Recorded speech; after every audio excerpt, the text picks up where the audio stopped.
네, 오늘 함께 살필 말씀은 사무엘하 17장 14절 말씀입니다. 사무엘하 17장 14절 말씀 한 절을 제가 봉독하겠습니다.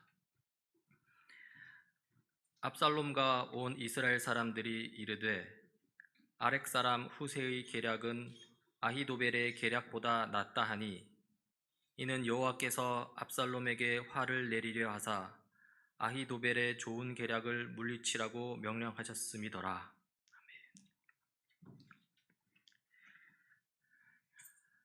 네, 압살롬이 반역을 일으켰습니다.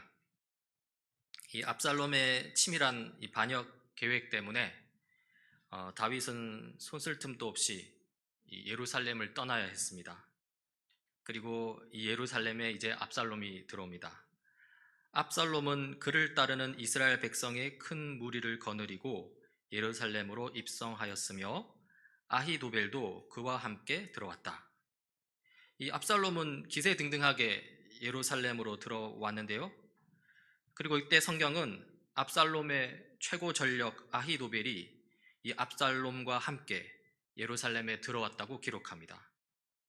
그러면서 또 성경은 이 아히도벨과 맞설 인물 또한 등장시키는데요. 바로 후세입니다.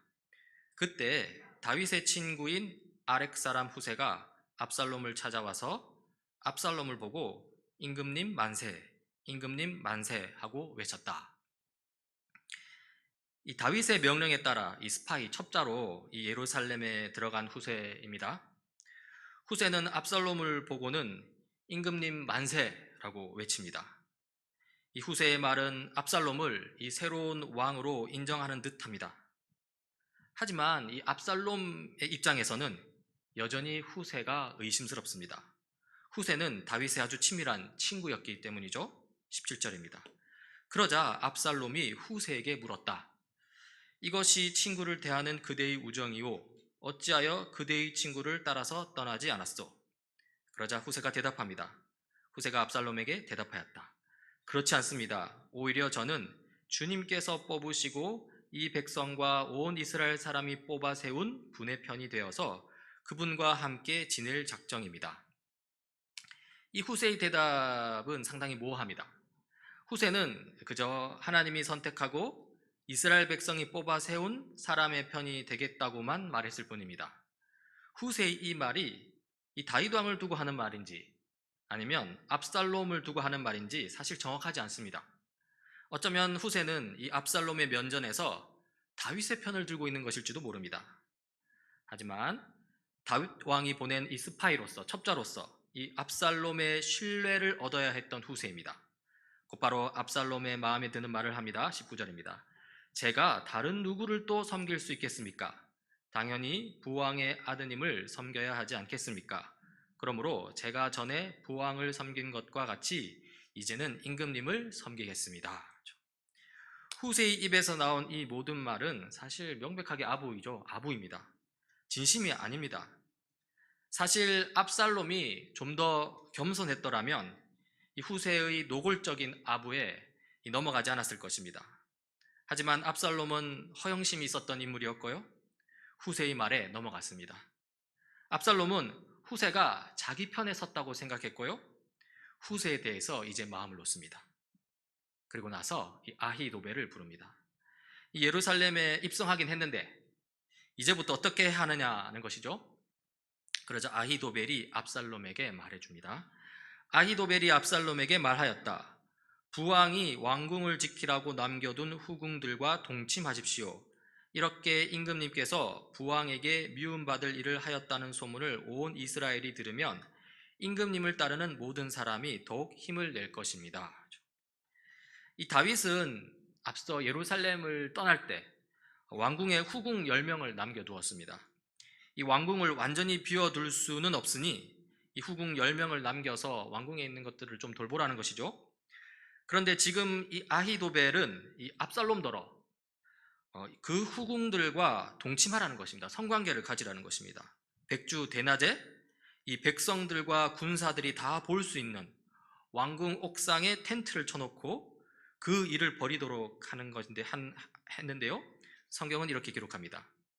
그리하여 사람들이 옥상 위에 압살롬이 들어갈 장막을 차려주니 온 이스라엘이 보는 앞에서 압살롬이 자기 아버지의 후궁들과 동침하였다. 이렇게 이 아히도벨의 어떤 이 계획 가운데 이 다윗의 후궁과 동침하는 것은요, 두 가지의 효과가 있습니다. 먼저 다윗의 후궁들을 이 압살롬이 차지한 것이죠. 이 압살롬이 다윗의 왕권을 차지했다는 것을 상징적으로 보여주는 것입니다. 이 압살롬을 새로운 왕으로 받아들이는데 의구심을 가졌던 일부 나머지 백성들도 이제는 압살롬을 왕으로 받아들일 수밖에 없겠구나 한다는 것이죠. 한편 이 후궁들은 이 압살롬에게 있어서 어머니와 동등한 서열입니다. 그렇죠? 다윗의 아내들이기 때문입니다. 물론 나이 차이가 얼마 안 나는 후궁이 대부분이었겠지만 어쨌든 가족 내 서열이 그렇습니다. 이 다윗의 아들 압살롬이 다윗의 아내인 후궁들을 범한다는 것은 사실 그야말로 패륜입니다. 이런 패륜을 저지르면서 이 압살롬으로서는 이제 돌아올 수 없는 강을 건넌 것이고요. 이것은 압살롬을 따르는 이 군사, 병사들로 하여금 이 결사항전의 의지를 불태우게 했을 것입니다. 이제 압살롬이 확실히 왕이 되지 않으면, 그래서 다시 다윗이 왕권을 회복하게 된다면 그들은 압살롬과 함께 절대 용서받을 수 없을 것이라고 생각하게 된다는 것이죠. 일종의 배수진인 것입니다. 이렇게 아히도벨은 압살롬에 대해 의구심을 가지는 백성들을 이 압살롬에게로 완전히 끌어들이기 위해 후궁을 취하라고 하고요, 또 압살롬을 따르는 군사들로 하여금 더욱더 깊은 헌신으로 이끌기 위해서 후궁들과 동침하라고 합니다. 그리고 아히도벨은 계속해서 압살롬에게 조언합니다. 17장 1절입니다. 아히도벨은 압살롬에게 또 이와 같이 말하였다. 부디 내가 12,000명을 뽑아서 출동하여 오늘 밤으로 당장 다윗을 뒤쫓도록 허락하여 주십시오. 그가 지쳐서 힘이 없을 때 내가 그를 덮쳐서 겁에 질리게 하면 그를 따르는 모든 백성이 달아날 것입니다. 그때 내가 왕만을 쳐서 죽이면, 그렇게만 되면 내가 온 백성을 다시 임금님께로 돌아오게 할 수 있습니다. 아내가 남편에게 돌아오듯이 백성이 그렇게 임금님께로 돌아올 것입니다. 임금님께서 노리시는 목숨도 오직 한 사람의 목숨입니다. 나머지 백성은 안전할 것입니다. 이 아히도벨의 전략은 사실 아주 훌륭했습니다. 첫 번째로 이 최소한의 준비로 최대한의 효과를 볼 수 있는 전략입니다. 지금 당장 출전할 수 있는, 그러니까 잘 훈련된 12,000명의 군사를 모아서 곧바로 다윗 왕을 공격하겠다는 것이죠. 지금 이 다윗 왕은 도망치느라 바빠서 아무 준비가 안 된 상태입니다. 육체적으로 지쳐 있을 뿐만 아니라 또 정신적으로도 매우 약해진 상황입니다. 다른 누구도 아닌 자기 아들에게 배신을 당한 것이니까 그렇습니다. 이렇게 다윗이 약해져 있는 틈을 타서 훈련된 적은 군사로 단번에 다윗을 쳐부수자는 것이죠. 게다가 이 전쟁에는 압살롬이 출전해서 위험을 감수할 필요가 없습니다. 아히도벨이 자기가 다 군사를 이끌고 가서 다윗 왕을 처리하겠다는 것이죠. 그리고 두 번째로 그 피해도 최소화시킬 수 있는 전략입니다. 아히도벨은 다윗 왕을 비롯한 다윗과 함께 있는 모든 군사들을 다 죽이자는 게 아닙니다. 다윗 왕만 죽이면 된다는 것이죠. 그러면 다윗을 따르는 군사들도 그리고 백성들도 다 압살롬을 따르게 될 것이라는 것이죠. 사실 이 아히도벨의 상황 판단은 정확했습니다. 아히도벨은 다윗 왕의 상황을 훤히 알고 있었습니다. 확실히 다윗 왕은 지쳐 있었죠. 싸울 힘이 전혀 없었습니다. 지금 전쟁이 다툼이 나면 다윗의 패배는 불보듯 뻔했습니다. 뿐만 아니라 이 아히도벨은 이스라엘 내에서 이 압살롬이 가지는 위상도 정확하게 파악하고 있었습니다. 실제로 압살롬은 이 앞선 4년 동안 성문 들어오는 길에서 이스라엘 바닥 민심을 살피는 노력을 했었고요. 그 때문에 이 다윗 왕만 없애면 나머지 백성들은 모두 자연스럽게 압살롬을 따라올 터였습니다. 그래서 이 압살롬도 그리고 이스라엘 모든 장로들도 모두 이 아히도벨의 이 모략이 전략이 좋다고 하였습니다. 이제 아히도벨의 이 계획대로 움직이기만 하면 됩니다. 하지만 그때 압살롬이 머뭇거립니다. 신중하고 치밀한 이 압살롬의 성격이 나타나는데요. 아히도벨의 계획이 좋긴 한데 이렇게 쉽게 결정하지는 말자는 것이죠. 우리 한번 후세를 불러서 그의 의견도 한번 들어보자는 것이죠.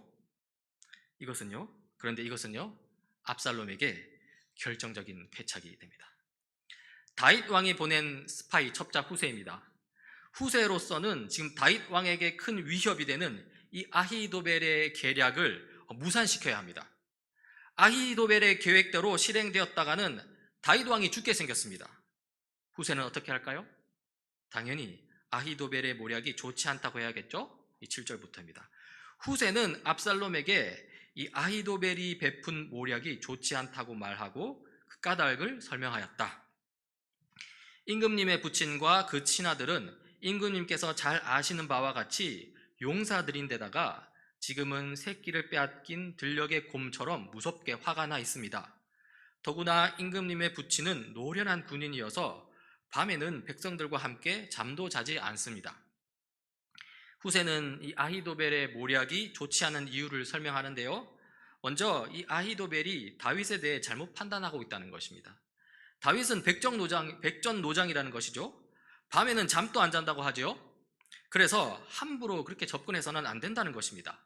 다윗 왕을 만만하게 보고 섣불리 덤벼들었다가 반격이라도 제대로 당해서 병사 몇몇이 죽게 되면요, 병사 전체 사기가 떨어질 수 있다는 것입니다.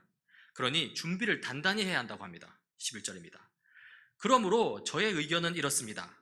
단에서부터 브엘세바에 이르기까지 온 이스라엘을 임금님에게로 불러 모아서 바닷가의 모래알처럼 많은 군인을 임금님께서 친히 거느리고 싸움터로 나가시는 것입니다. 이 다한에서 브엘세바라까지 했는데요. 다한은 이스라엘 영토 최북단입니다. 브엘세바는 이스라엘 영토 최남단이고요. 그러니까 이스라엘 전역에서 이 백성들을 뽑아 군대를 만들자는 것이죠. 그리고 그 큰 군대를 압살롬이 직접 이끌고 나가서 이 다윗 왕을 쳐부수는 그 영광을 압살롬이 직접 누리라는 것입니다. 그렇게 해서 온 이스라엘의 지지를 받는 왕이 되라는 것입니다. 이 압살롬의 허영심을 자극하는 것이죠. 어떻습니까? 후세의 계략은 그럴듯하지만요, 잘 뜯어보면 정말 압살롬에게는 최악의 선택입니다. 우선 이스라엘 전 영역에서 백성들을 뽑아 군인들을 모은다고 했는데요, 그렇게 해서는요, 언제 다 군인을 모을 수 있을지 장담 못합니다. 시간이 엄청나게 오래 걸린다는 것이죠. 이것은 철저하게 다윗에게 유리한 계획입니다. 도망칠 시간, 정비할 시간이 필요한 다윗입니다. 그런데 그런 다윗을 위한 계략이라는 것이죠. 게다가 그렇게 모은 군인들이 어디 잘 훈련된 군인들이겠습니까? 집에서 농사일, 밭일 하던 남자 백성들을 모아 만든 군대일 것입니다. 오합지졸이겠죠. 그런 오합지졸 군대를 이끌고 전장에 나섰다가는요, 승리는커녕 목숨을 건지기도 어려울 수 있습니다. 그런데 후세는 압살롬의 허영심을 자극해서는요, 결국에는 자신의 계략을 관철시킵니다. 압살롬이 후세의 계획을 따르겠다고 한 것이죠. 14절입니다. 그러자 압살롬과 온 이스라엘 사람이 아렉 사람 후세의 모략이 아히도벨의 모략보다 더 좋다고 찬성하였다. 주님께서 이미 압살롬이 재앙을 당하게 하시려고 아히도벨의 좋은 모략을 좌절시켰기 때문이다. 주님께서 이미 이 압살롬이 재앙을 당하게 하시려고 이 아히도벨의 좋은 모략을 좌절시켰다고 합니다. 그리고 결국 그대로 됩니다. 먼저 압살롬의 최고 전력이 우리 무엇이라고 했습니까? 강한 군대가 아닙니다. 바로 뛰어난 참모 아히도벨이었습니다. 그런데 그런 아히도벨의 모략을 이 압살롬은 따르지 않았고요, 또한 이 자기의 모략을 따르지 않는 압살롬을 보고서는 이 모든 것이 수포로 돌아갔음을 깨달은 아히도벨입니다. 아히도벨은 그 상황에서 어떤 선택을 할까요? 23절입니다. 아히도벨은 자기의 모략대로 이루어지지 않는 것을 보자 나귀 위에 안장을 지워서 타고 거기에서 떠나 자기의 고향집으로 돌아갔다. 거기에서 그는 집안일을 정리한 뒤에 목을 베어서 죽었다. 그는 이렇게 죽어서 자기 아버지의 무덤에 묻혔다. 압살롬의 최고 전력 아히도벨이 스스로 목숨을 끊고 말았습니다. 압살롬은 자신의 최고 전력을 잃어버리고 말았습니다. 오합지졸 덩치 큰 군대만 덩그러니 남았습니다. 게다가 시간이 지체되어서 그동안 다윗은 전열을 가다듬을 수 있었습니다. 특히 다윗은 이 스파이로 보낸 이 제사장 사독과 제사장 아비아달을 통해서 이 아히도벨의 계략과 후세의 대응책을 모두 알고 있는 상황이었습니다. 15절 16절인데요. 후세는 곧 사독 제사장과 아비아달 제사장에게 아히도벨이 압살롬과 이스라엘의 장로들에게 어떤 모략을 베풀었는지, 그리고 자기가 또 어떤 모략을, 그 대응책을 베풀었는지를 알리고서 다음과 같이 말하였다. 이제 빨리 다윗과 함께 사람을 보내서 오늘 밤을 광야의 나루터에서 묵지 마시고 빨리 강을 건너가시라고 전하십시오. 그렇지 않으면 임금님만이 아니라 임금님과 함께 있는 백성까지 모두 전멸을 당할 것입니다. 그러니까 후세의 전가를 받은 다윗은요, 이 아히도벨의 계략이 실행될 그 가능성을 염두에 두고서 재빨리 더 먼 곳으로 피신했고요. 그 뒤에 아히도벨의 계략이 무산되고 후세의 대응책이 이제 채택될 것을 대비해서 이제 군대를 재정비한 것이죠.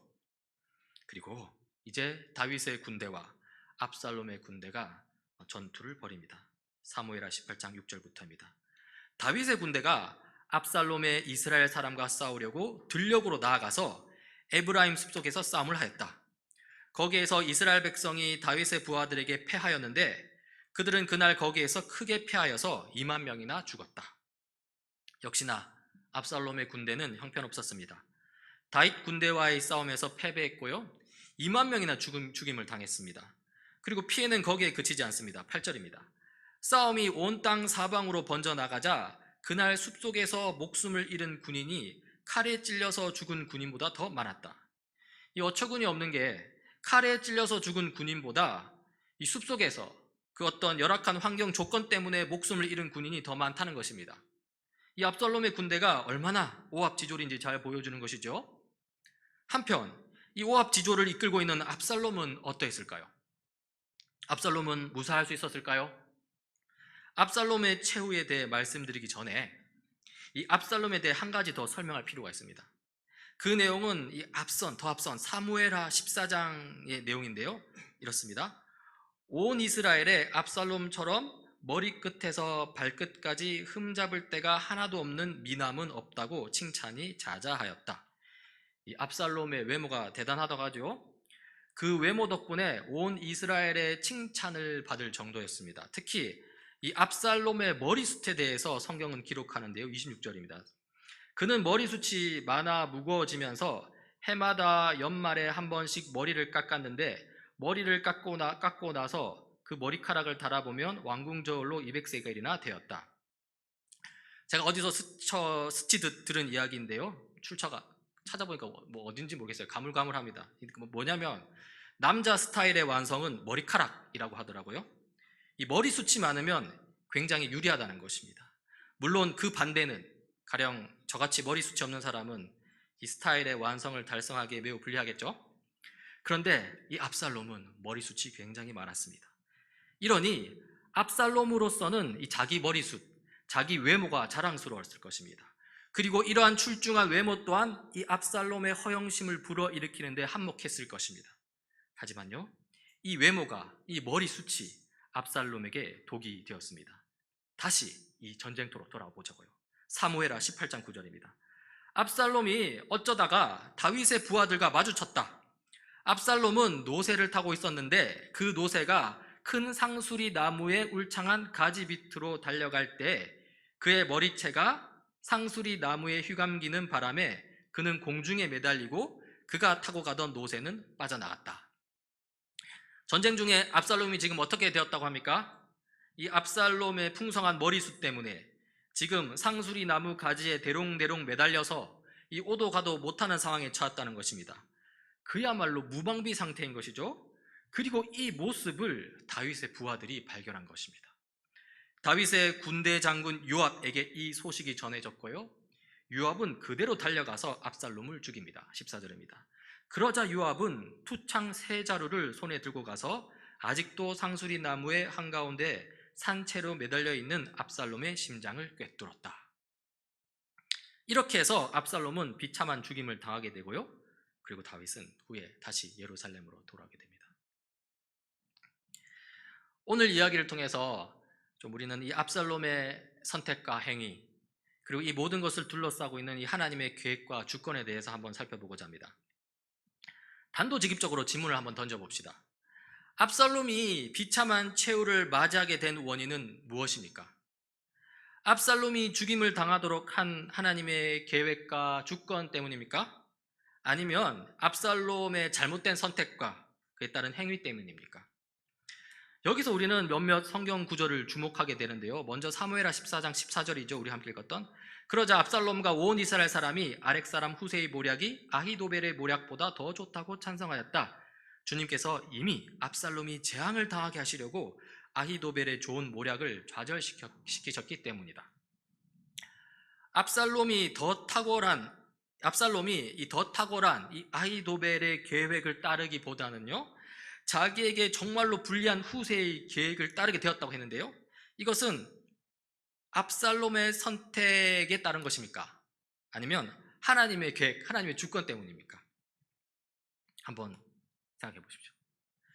그리고 그건 남겨두고 그리고 또 다른 성경 구절이 있습니다. 훨씬 앞에 있는 구절인데요, 사무엘하 12장 11절, 하나님께서 밧세바를 범한 이 다윗에게 나단 선지자를 통해 하신 말씀입니다. 한번 들어보십시오. 주님께서 또 이렇게 말씀하십니다. 다윗에게 하는 거예요. 내가 너의 집안에 재앙을 일으키고 네가 보는 앞에서 내가 너의 아내들도 빼앗아 너와 가까운 사람에게 주어서 그가 대낮에 너의 아내들을 욕보이게 하겠다. 여러분, 이 다윗을 향한 이 예언은 어떻게 되었습니까? 압살롬에 의해 실현되었죠. 압살롬이 반역을 일으킴으로써 다윗 집안에 재앙이 일어났습니다. 압살롬이 대낮에 예루살렘 왕궁 옥상에서 다윗의 후궁 10명과 동침함으로써 다윗의 아내들이 욕보이게 되었습니다. 자, 그러면 여기서 한번 질문을 던져봅시다.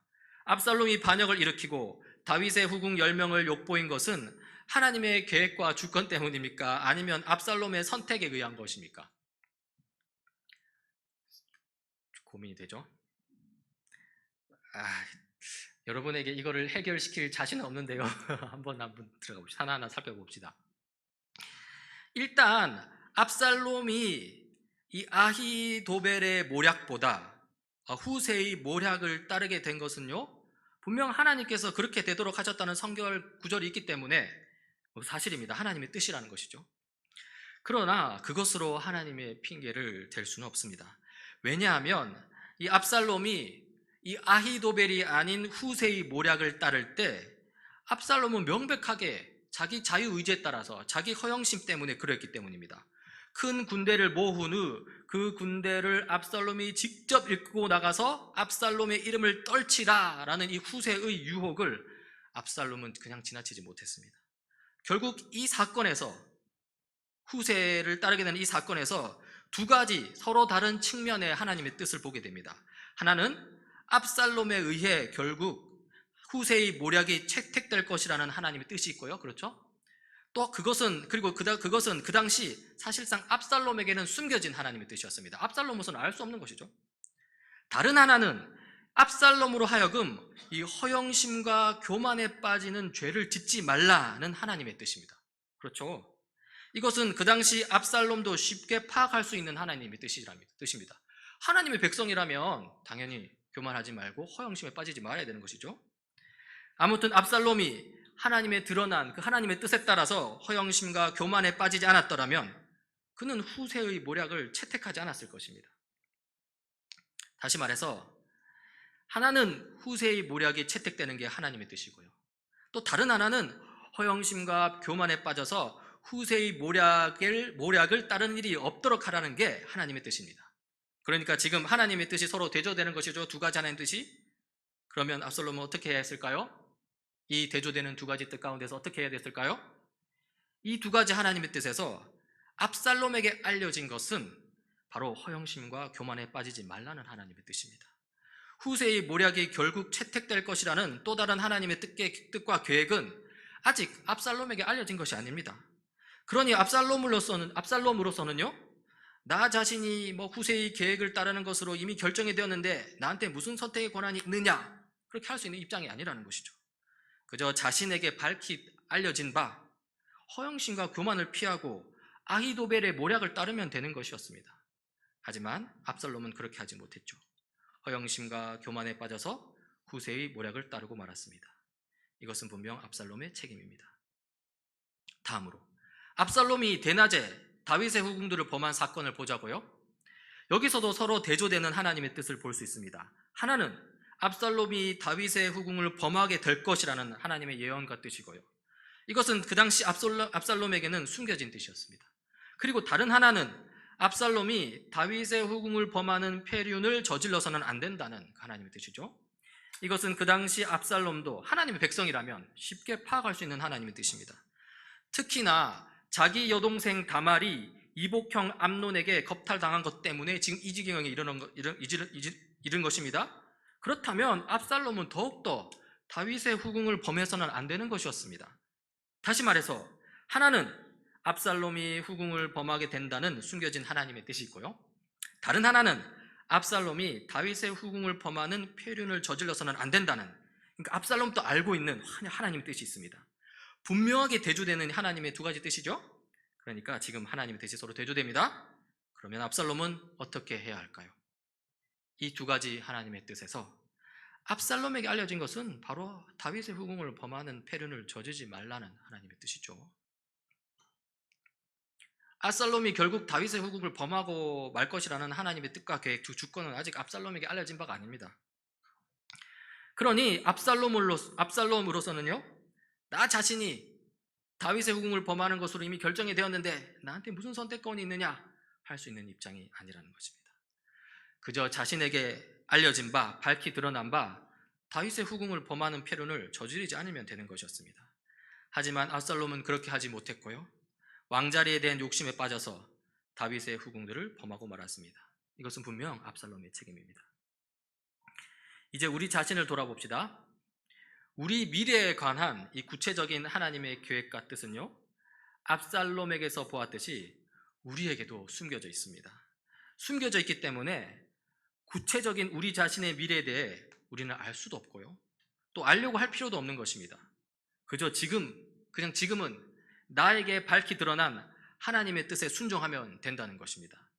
압살롬의 경우에는 허영심과 교만에 빠지지 말라는 하나님의 뜻에 순종해야 했고요, 또 왕자리에 대한 욕심에 빠져서 다윗의 후궁을 범하지 말라는 하나님의 뜻에 순종해야 했던 것이죠.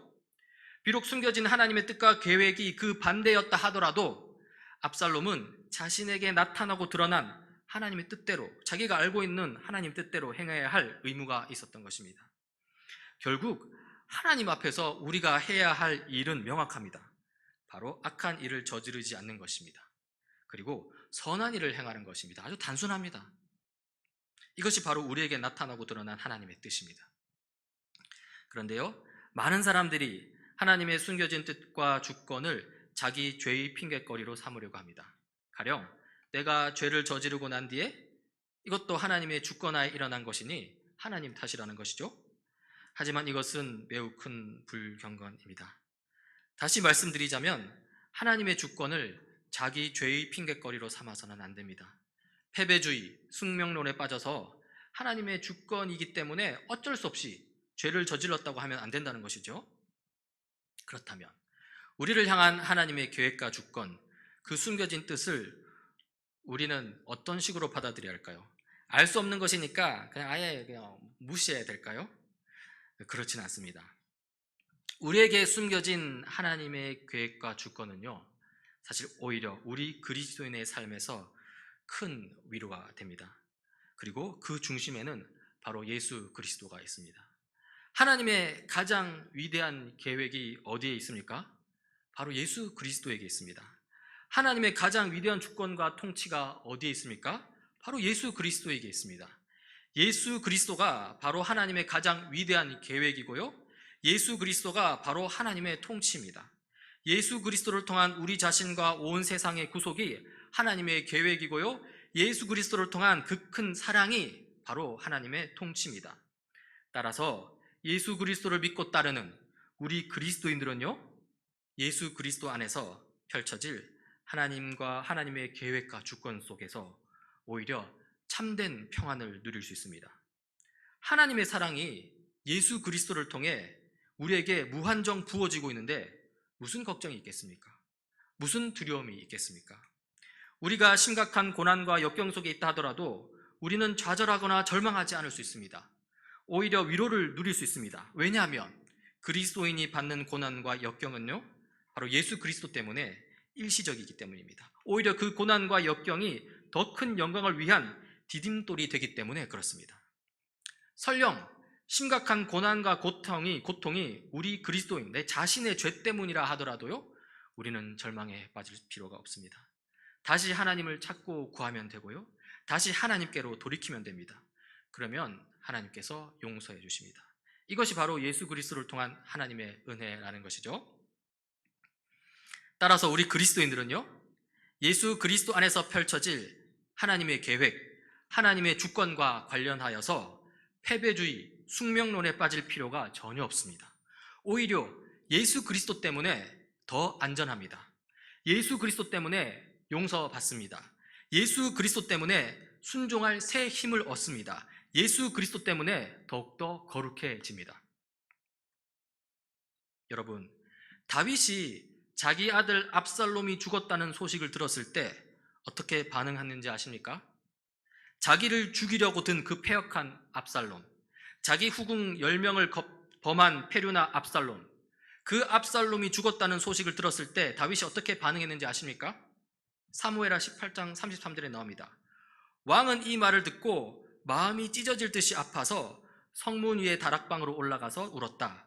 그는 올라갈 때 내 아들 압살롬아, 내 아들아, 내 아들 압살롬아, 너 대신에 차라리 내가 죽었을 것을, 압살롬아, 내 아들아, 내 아들아 하고 울부짖었다.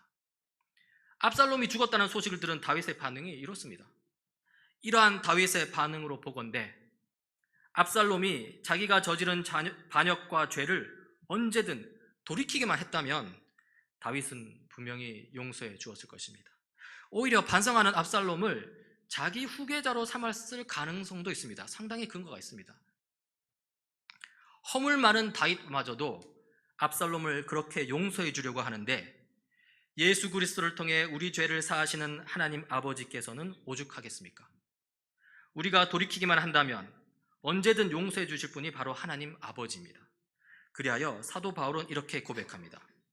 자기 아들을 아끼지 않으시고 우리 모두를 위하여 내주신 분이 어찌 그 아들과 함께 모든 것을 우리에게 선물로 거저 주지 않으시겠습니까? 나는 확신합니다. 죽음도 삶도 천사들도 권세자들도 현재일도 장래일도 능력도 높음도 깊음도 그 밖에 어떤 피조물도 우리를 우리 주 예수 그리스도 안에 있는 하나님의 사랑에서 끊을 수 없습니다. 다니엘 새 시대 교우 여러분, 예수님을 통한 이 하나님의 사랑에 힘입어서 하나님의 계획과 주권, 곧 하나님 나라에 힘껏 동참하는 우리 모두가 되길 간절히 바랍니다. 같이 기도하시겠습니다. 하나님 아버지, 우리는 자주 걱정과 염려에 빠집니다. 우리는 자주 불안과 두려움에 휩싸입니다. 시련과 역경을 당할 때도 있습니다. 심지어 우리 죄 때문에 고통과 고난을 당할 때도 많습니다. 주님, 그때마다 패배주의 숙명론에 빠지지 않고 그때마다 우리를 사랑하시는 아버지 하나님을 기억하게 하옵소서. 그때마다 우리를 위해 십자가에 몸 바치신 예수님을 생각하게 하옵소서. 하나님의 주권과 통치, 곧 하나님 나라에 대한 그 기대와 기쁨으로 거기에 동참하는 저희들로 삼아 주옵소서. 예수님 이름으로 기도드립니다. 아멘.